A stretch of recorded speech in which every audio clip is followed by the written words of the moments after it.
బాలీవుడ్ ప్రముఖ choreographer Johnny master పై లైంగిక వేధింపుల ఆరోపణలు రావడం ఇండస్ట్రీలో హాట్ టాపిక్ గా మారింది. అతని దగ్గర పనిచేసే మహిళా అసిస్టెంట్ కొరియోగ్రాఫర్ తనను జానీ లైంగికంగా వేధించాడని, తనపై అత్యాచారం చేశాడని కేసు పెట్టింది. బాధితురాలి ఫిర్యాదు మేరకు పోలీసులు జానీపై IPS 376, 323, 506 సెక్షన్ల కింద కేసు నమోదు చేశారు. కామెడీగా చెప్పిన డైలాగ్స్ నిజమయ్యాయి.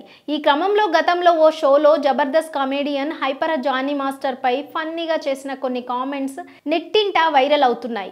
ఓ షోలో ఆది ఫన్నీగా మాట్లాడుతూ, ఈరోజు జానీ ఓ పెద్ద బ్యాట్స్మెన్ వచ్చాడంట కదా, ఆ ఆట ఆగదిగా, ఆ చివరి జడ్జ్ అప్పులు తీరుస్తాడు, ఆ చివరి జడ్జ్ అంటే జానీ ఆకలి తీరుస్తాడు అని జానీ మాస్టర్ గురించి ఫన్నీగా మాట్లాడిన డబుల్ మీనింగ్ డైలాగ్స్ ను ఇప్పుడు మళ్ళీ నెటిజన్లు వైరల్ చేస్తున్నారు. షోలో కామెడీగా చెప్పిన డైలాగ్సే ఇప్పుడు నిజమయ్యాయని ట్రోలింగ్ మొదలు పెట్టారు. తాజాగా Telugu film chamber of commerce Jani master పై వస్తున్న లైంగిక ఆరోపణలపై ప్రెస్ మీట్ కూడా నిర్వహించింది. ఈ ప్రెస్ మీట్ లో కమిటీ సభ్యులు ఝాన్సీ తమ్మారెడ్డి సంచలన విషయాలు బయటపెట్టారు. 5 ఏళ్ల పాటు ఆ అమ్మాయి నరకం చూసిందని, తాను 16 నుంచి 21 ఏళ్ల వరకు లైంగిక వేధింపులకు గురవుతూనే ఉందని తెలిపారు. ఆ అమ్మాయి యూనియన్ కార్డు తీసుకుని బెదిరించి వేధింపులకు పాల్పడ్డాడని యువతి తల్లిదండ్రుల నుంచి కూడా సమాచారం సేకరించాం.